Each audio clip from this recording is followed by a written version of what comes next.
తిరుమల లడ్డూపై ముప్పిన సుప్రీంలో విచారణ. Justice Gavai, justice Viswanathan బెంచ్కు వచ్చిన laddu case.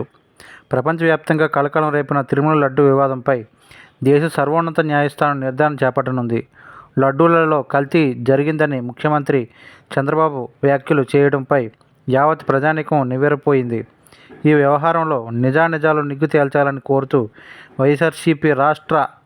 YSRCP Rajya Sabha సభ్యుడు వైవి సుబ్బారెడ్డి, బీజేపీ సీనియర్ నేత, కేంద్ర మాజీ మంత్రి సుబ్రమణియన్ స్వామి ఇటీవల సుప్రీంకోర్టులో వేర్వేరుగా పిటిషన్లు దాఖలు చేశారు.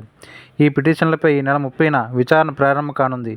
Justice BR Gavai, KV Viswanathan bench laddu వివాదంపై విచారణ జరపనున్నారు. చంద్రబాబు తిరుమల లడ్డూ వ్యవహారాన్ని రాజకీయ స్వార్థం, స్వలాభం కోసం వాడుకునే అవకాశం ఉందనే తాను సుప్రీంకోర్టును ఆశ్రయించినట్లు సుబ్రమణ్యం స్వామి తెలిపారు.